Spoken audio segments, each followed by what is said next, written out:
we felt like, all right, school's in session. What are we going to do next? But it's not something that you can rush into, I'm learning, and that it's something that takes a little bit of time to figure out what we both and as a group need. Yeah, we'll get there. I'm Jenna Kutcher, and I help you trade hustle for purpose and build a business that gives you the life you actually want to live. From a $300 Craigslist camera to a 7-figure business I run from home, I've learned that success isn't just about what you do, it's about how you live. Here, you'll get strategies that work, systems that give you your time back, and steps that turn your effort into results and impact. If you're ready for clarity, confidence, and a business that feels as good as it looks, you're in the right place. This is the Goal Digger Podcast. There are some conversations you have just because you need content, and then there are conversations you have because you want to remember. This is the second kind. My sweet husband, Drew, has not been on the show in literal years.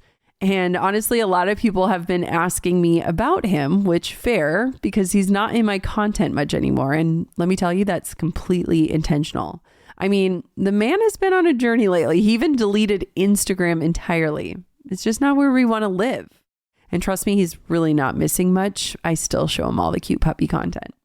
But here's the thing, behind every big dream, every launch, every episode, every pivot, every season, every late night and early morning, there's been this guy. Quietly steady, annoyingly calm, perfectly clean, and always in my corner. And I don't think you've gotten to see that side of our life in a long time. So today I'm pulling back the curtain and I've got some really intentional questions that will let you into our real lives these days, not just the version you see on the internet. We're going to laugh. We're going to get a little emotional. We're definitely going to talk about therapy and hopefully create something our girls can listen to someday and know exactly who their mom and dad were in this stage of life. So consider this a time capsule for you, for them, for us, and let's have some fun. Welcome back to the show, babe. Ooh, I'm excited for this one. You got me back, babe. Here I am. It's actually been a few years since you've been on the microphone. I actually just got a DM recently from somebody asking if we're still married. We definitely are still married. Here I am to prove it. All right. Okay. So we're going to do some fun questions today. I wanted to think of some really meaningful questions. So first, I want to just start with you describing this season of our life in a single snapshot. Like, what image comes to your mind about this stage of life that we're in?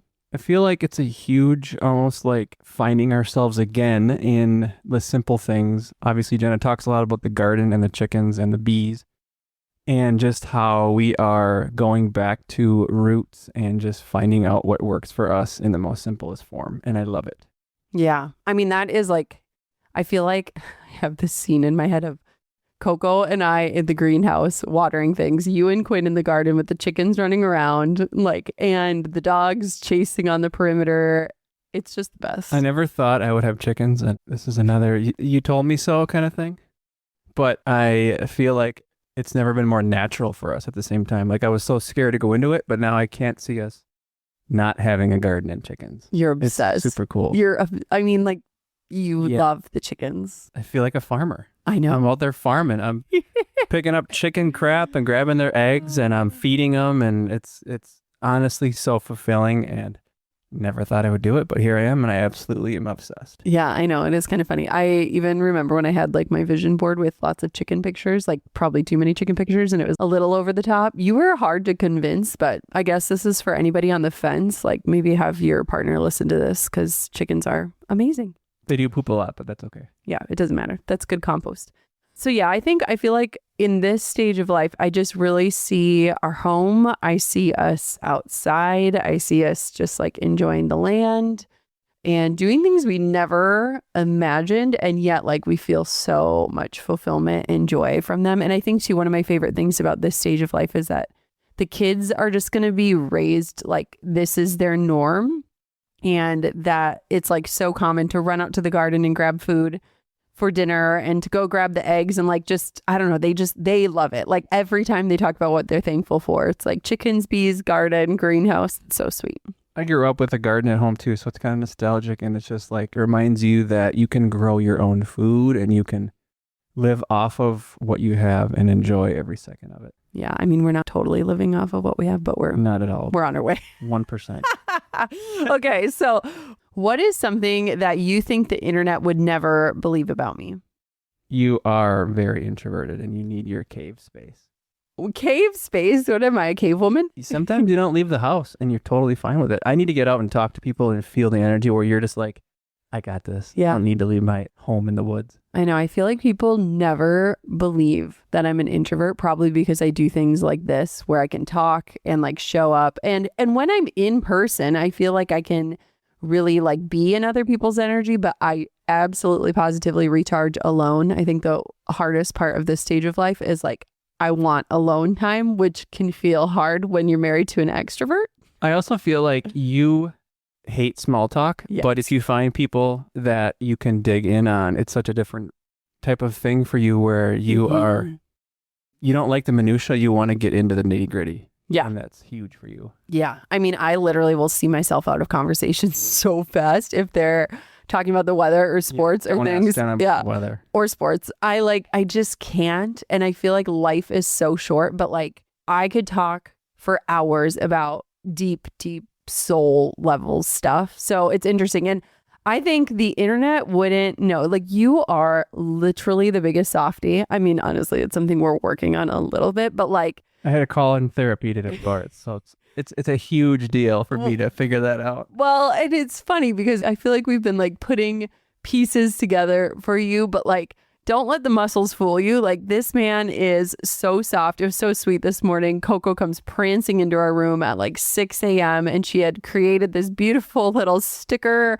drawing thing. And like you were just so tender with her and excited and let her turn on the light to show you what she created. And like you have a great level of softness with you when it comes to kids, animals, humans, all the things. So I think people would maybe be surprised that under that buff exterior, there's just this soft little mushy heart. Too soft. I need to draw the line sometimes. And that's another thing we're working on in therapy. We're working on boundaries. Yep. Okay, so what is a moment from this past year that you hope our girls hear about someday? Like, what is something you think of? I mean, they're young, so they're pretty perceptive, but like, what's something you want to share with them or hope that they know about this stage of our lives for us? I want them to know that we have been doing some deep work on ourselves collectively and individually. And I think my parents never told me they did. Maybe they were, but I feel like the deep work on ourselves and just some self-acknowledging of what we're capable of and not shying away from, our weaknesses and things, but leaning into them more, I think is something that I would hopefully they enjoy about us. I think we're doing in therapy, some really difficult conversations with ourselves, some investigations with ourselves. And I think it's awesome for them if, it's going to in turn help the whole family out. And I think it's some good things that they would probably want to know about. Yeah. I mean, I think they'll feel it. I think the effects will be felt. Okay. We're going to talk about therapy in a minute because you keep bringing it up. But I feel like in the past year, there have been two recent examples that I know my girls have already heard about, but I think, someday we'll look back and be like, wow, this is a really pivotal time. But I went on two different trips this year, one to Nashville to a place called Onsite, and then I went to Puerto Rico with some girlfriends. And they were both trips unlike the normal trips I do. I feel like I very rarely travel these days. And when I do, it's like in and out for business and work. And these were trips that like I just kept telling you, like, I feel in my gut I need to be there. Like, I don't know how to describe it. I don't even really know what I'm doing there. But I got these invites and it just feels like I have to go. And I was explaining to Coco before I left for Puerto Rico of just like how excited I was to be with my friends that I haven't seen in so long and how important it is for me to have time and all these things. And it's just like, I feel like a lot of women didn't have it modeled where their mothers would take time for themselves or like explain the benefits of friendships and relationships and pouring back into themselves. And so I feel like the girls are getting to see that thanks to your support. And so I feel like I've just done a lot of like soul level exploration. And I think both of us have. So I feel like this year has been a really big year for us both in terms of defining success, really like envisioning the next stage of our lives because we're kind of entering into it, and also just being willing to dig under the hood a little bit and like kind of see what's going on. So, I mean, let's talk about therapy because you just started. So let's dig into that. How has it been? It's been amazing. And our therapist, Julia, has just been opening a lot of doors for me that I have always slammed shut and always shied away from. But leaning into those tough conversations has been so pivotal and monumental for me. You've been doing it longer than I have, so we're doing it together. But I think the individual work that I've been doing the last couple of months has been massive. And again, it's something that I never grew up talking about emotions or dealing with hard situations. So totally diving in and like, what can I learn from this? What's an opportunity? Growth from this has been something that I never wanted to even try to. And now I'm like, when's my next phone call? I'm excited to see what's under there. Yeah. It's kind of crazy because I just did my conversation with my mom, who also brought up starting therapy. And, it's been really interesting because for us, when I started doing therapy and things, like I really started just having a higher consciousness around like, why am I this way? Or why am I triggered by this? Or what is my coping mechanism that's kept me safe? Or like, up until now, what has worked? And I remember telling my therapist, like, gosh, I wish Drew would like want to do this. And I remember her encouraging, and I think this is such good encouragement for anyone out there, is she was like, I feel like if you start doing couples therapy, it will open the door, because especially being in the Midwest, especially being a man, I feel like therapy is this very like elusive thing that you only run to if you're in deep, deep trouble. And it's not something looked at as like a way to support yourself or to better yourself, but more of a way to like get out of the trenches. And so it was interesting because I think we had maybe done like 3 couples coaching calls when you brought up like, I think I need to do this on my own as well. And it was really beautiful because it was kind of the bridge to like get to that place. And so it's like, not only are we working on growing together, but then you're also taking responsibility to grow on your own. And so it's been interesting because I feel like it's kind of like, well, what the heck is therapy? And I don't want to unearth things and I don't even know what to talk about and all those different things. And it's like all of those fears dissipate when you start to just get into the work. I feel like every phone call I get into with Julia, I have no idea what we're going to talk about. And then something pops up last minute and we talked about that whole thing today and I was in tears for probably like 30 minutes. But it's stuff that I'm always afraid of before. And now I'm like, this is huge because I'm learning and I'm growing from these pain points. And it's been unbelievable in just like a path forward and whatever that looks like for me. You're not going to know unless you pop the hood up. So I appreciate you getting me into couples therapy because it's led into all of the other, successes in my mentals. And it's amazing. Yeah, it's pretty cool. When I think back to when I bought my first little Craigslist camera, I had no clue that it would change my entire life. Like I didn't have this big plan. I just took the first tiny step. And that's what the new year is for. A clean slate, a chance to finally start that business idea that won't leave you alone. If 2026 is your year to launch, Shopify makes it feel doable. You can sell online or in person, and they give you everything you need to get moving. Millions of people have taken this leap from total beginners to well-known brands. You can pick from beautiful templates, customize them to fit your style, and use Shopify's built-in AI tools to write product descriptions, headlines, and even clean up product photos. When you're ready to grow, Shopify grows with you, all from one simple dashboard. In 2026, stop waiting and start selling with Shopify. Sign up for your $1 per month trial and start selling today at shopify.com/goaldigger. Go to shopify.com/goaldigger. That's shopify.com/goaldigger. Hear your first this new year with Shopify by your side. My cousin's getting married soon, and I haven't been to a wedding since I stopped photographing them 7 years ago. We're so excited because we're getting our entire family together and booking a home on Airbnb for the festivities. Coco even asked if she can be the flower girl, so now I need to teach her how weddings actually work. After sending a few options, we found the perfect spot. There's this pool table for my father-in-law to be a pool shark, enough room so that we can all actually get decent sleep, and plenty of space to make memories together. Where you choose to stay truly has the ability to elevate everything. And it got me thinking about the hosts behind the stay. They make sure the space feels warm and cared for, which makes these special moments even more memorable.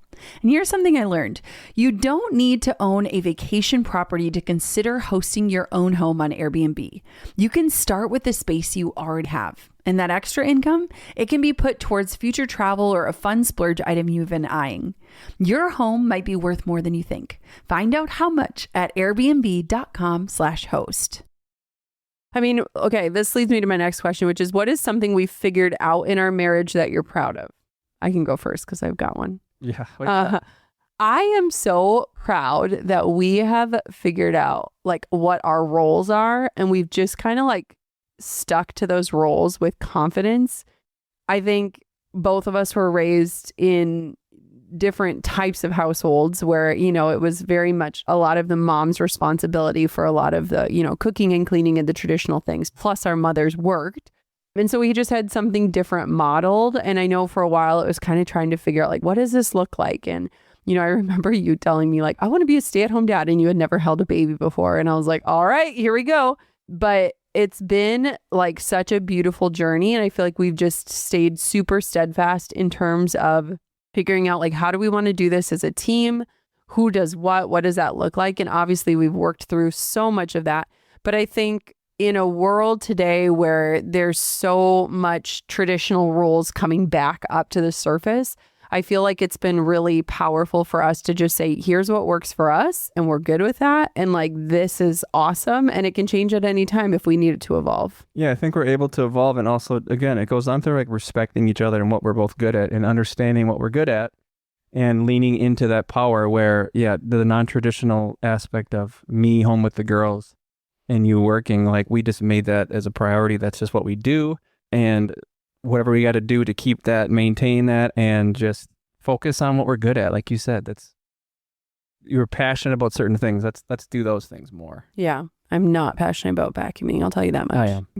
You were very passionate about it. Okay. What is something we're still working on?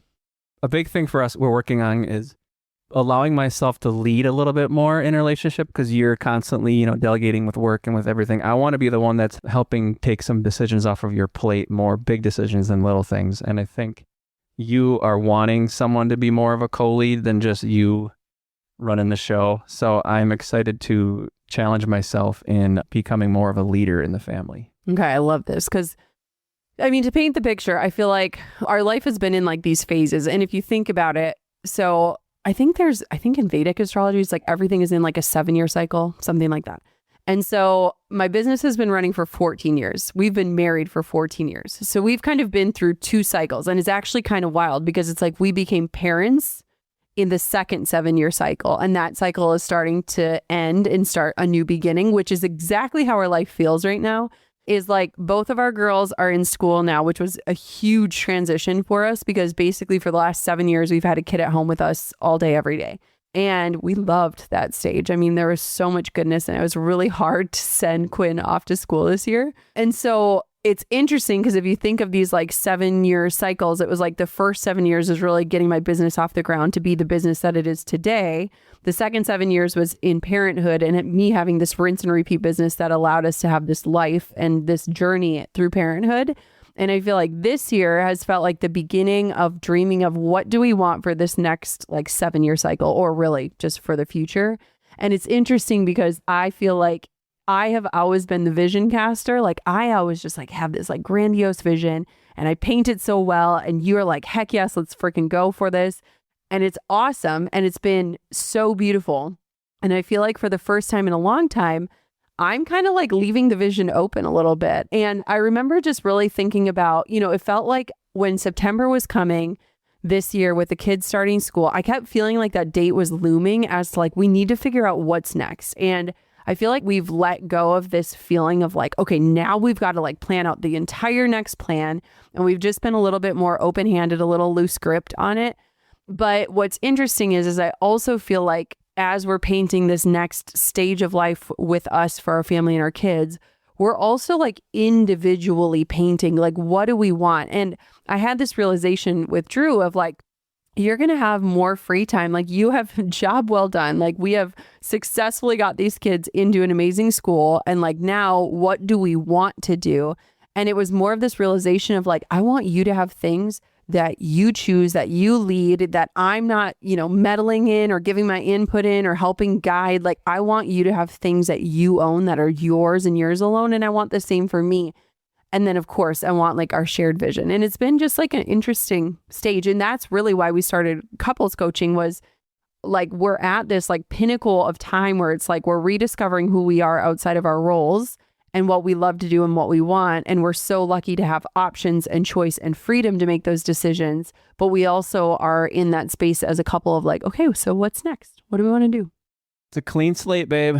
It's a clean slate. And it's been exciting, like you said, jumping in and not having like a timeline on it. I think, like you were saying, I think we felt like, all right, school's in session. What are we going to do next? But it's not something that you can rush into, I'm learning, and that it's something that takes a little bit of time to figure out what we both and as a group need. And it's just, we'll get there. Kind of fun. I mean, what's lighting you up right now? Like, what's exciting you? I'm just loving having this time to meet up with brotherhood with other dads and other friends and getting to connect with people more deeply than just in the pickup line. That's been huge. And like you keep talking about, therapy has been big, just doing more work on myself. And then again, the chickens, the property here, we have 10 acres here that I'm just loving being outside and enjoying that. Like, just the simple things of owning land in the woods has been massive for me. And just little things. The dogs are awesome. Having our foster dogs in and out of the house. It's a messy thing to start, but once the dogs are in the house, once I'm like, oh, how another dog, Jenna, come on. Once they're here, I'm like obsessed. And that's really lit me up, the passion of little dogs. And again, I've always been just I like the simple things. And this is just reiterating that, like, the garden and the bees and the chickens are where I'm meant to be. I know. I love just being at home, just like you do. I know. Well, yeah. Not as much. Yeah. Okay, what is a secret superpower of mine that nobody sees but that you rely on? I think easily this is going to be your intuition. I am a think with my brain guy, ones and zeros guy, and I've never really listened to my heart, and you are the number one person that can just have a gut feeling, a gut reaction, something in your heart, and you go with it, and it's literally worked probably 100% of the time. You're dialed in. I'm always like, I'm always the one saying you're right.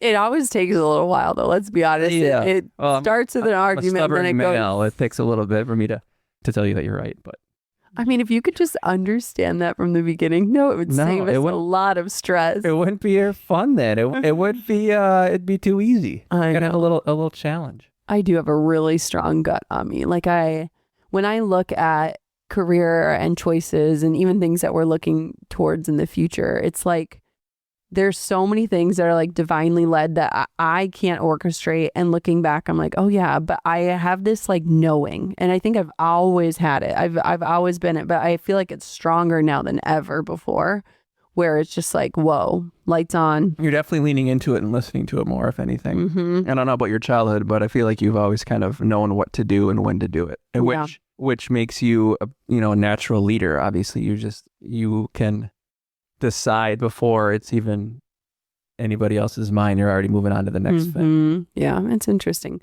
I think your superpower is like, nobody knows this. It's so funny. Your parents were here for Thanksgiving, and you are like constantly running behind the scenes, just like tidying. But your dad was like, man, that guy already did the dishwasher, put it away, blah, blah, blah. Like, it is like all of the back end stuff that does take up a lot of headspace. It's just like, that's your go-to.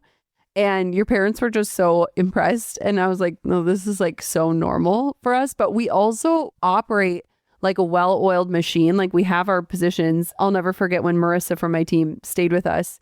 And one morning she was like sitting at the table and just watching us do the delicate dance before school, where it's like, I get them dressed, I do their hair, you do the breakfast. Like, we have this whole thing and this whole system, but it's like you are always moving things behind the scenes and just keeping it moving and just keeping me organized, which, let's be honest, is a task in and of itself. So I think that's pretty amazing. It's like you are the infrastructure, the foundation. Yeah, it goes into alignment of your big vision kind of vibes, and I'm just like the lay the groundwork vibe, and it's worked. And you could really see that like in our closet. Like, his side of the closet is like... You want to see that vision? Yes, it would really explain a lot about us. Okay, if you could go back and tell the guy who married the girl who was like, I think I'm going to become a wedding photographer, like, what would you tell him? What would you tell that version of you, that 24-year-old man? Listen, whatever she says, moving forward, just agree with it and it's going to work out. Don't be afraid of the risk. Trust her. Trust my napkin math. I feel like I've done napkin math many times for us. I would tell myself at that stage that it's all going to work out, but it's not going to look anything like you think. Like, I think that my brain often moves 20 steps ahead, and oftentimes it's not where I'm meant to land. It's like things are stepping stones. And so I think I would tell her, it's going to be better than you imagine. You're going to make a lot of money, but it's not going to fix anything. But I think the thing that will change your life the most is learning to pause and ask the harder questions. And so I think it's just like been a beautiful deconstruction. Like when I look at our lives the past few years, I think there's been just a lot of like untangling what the world tells you to want, what you think you should want. I mean, we have met and spent really quality time with a lot of super successful people. And I think at the end of the day, we live a very simple, small town life. And we do things in a way that we want them. But I think the biggest luxuries are convenience and choice. I love convenience. I mean, give me a DoorDash or an Instacart any day of the week. Love it. Don't like to leave the house. But choice, I think, is like the ultimate luxury. And it's something that you and I don't take for granted, of like not sweating the small stuff, knowing that there are options, but also being able to choose, like, what do I want to do? What actually matters? What lights me up?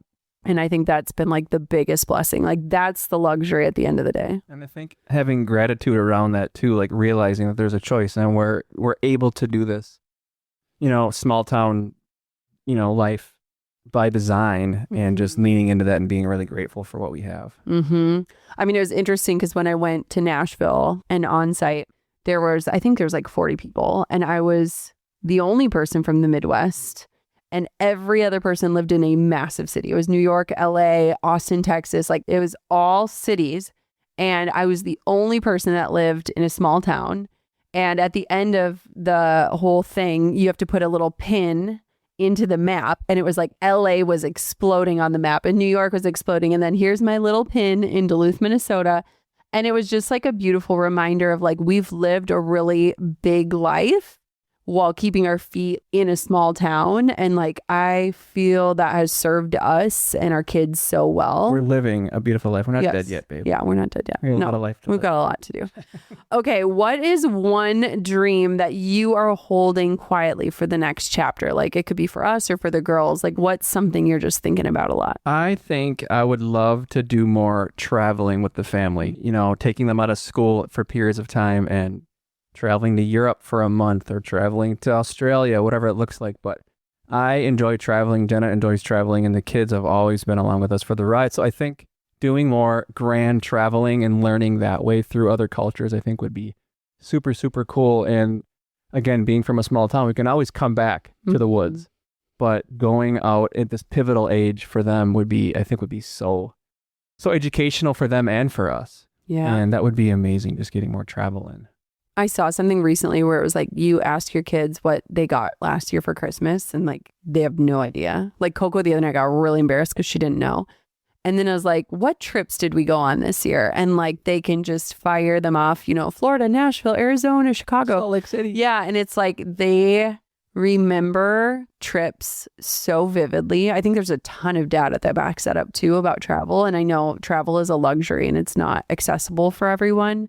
But even like you go to the Mall of America, which is 2 hours away, and spend time, and like those are the core memories. So I agree. I think calling in a lot of travel. I also think just a lot of like community service and like teaching our kids how to be involved and how to notice and how to be aware, and really looping them into the work that we want to do and the work that's impactful. They've been at the soup kitchen with us. They're super familiar with that. We were leading a food drive for their school and, really just having them be a part of the process And so I think there's going to be a lot of like activism and just like social justice. And I'm excited for that and just for the kids to like experience that and learn that, because I feel like we didn't learn a lot of that. And so, yeah, I don't know. I just kind of see a lot of interesting work that I think will open their eyes up. And I mean, even doing things like fostering dogs and stuff, it's like they're learning so much in the process. And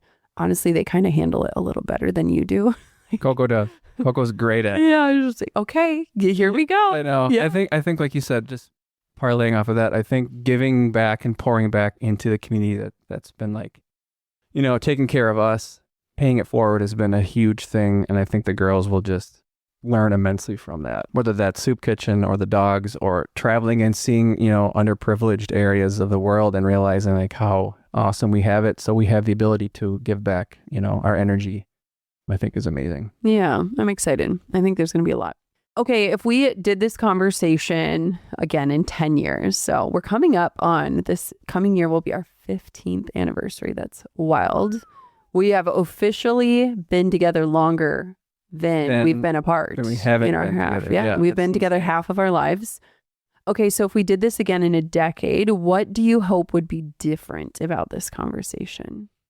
I hope I'm taking the lead in a decade by then. I hope I'm the one that's giving you a little bit of time to sit back and let me lead. And also, when you travel, when it's rare, but when you do travel alone, not having so much like shame and guilt around it. Like it's okay to be you and learn to you and meet you with your friends. Like, don't feel bad. We got this. I know. I feel like I've been unpacking. Like I feel like since Coco has been born, I could probably count the amount of days I've been gone in 7 years, probably on both hands and feet, like 20 days total, probably in the last 7 years. How many invites are you like turning down to? I know. Probably even this morning. Weekend. I know. I was like, oh, I was supposed to be somewhere today. He's like, why did you not go? I'm like, I don't know. I just didn't want to leave.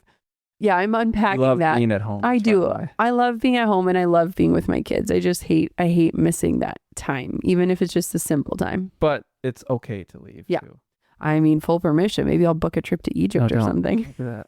Bring you with. Okay, in 10 years, what I hope is different. Okay, so I hope that our garden has greatly expanded and we have an orchard and we are producing more food and more of our things. Like, I just hope I'm just expanding this farm out in my head. How many chickens we getting at? I don't know. We're going to have a lot of chickens. Maybe a goat. I don't know. I don't know about that. A mini cow.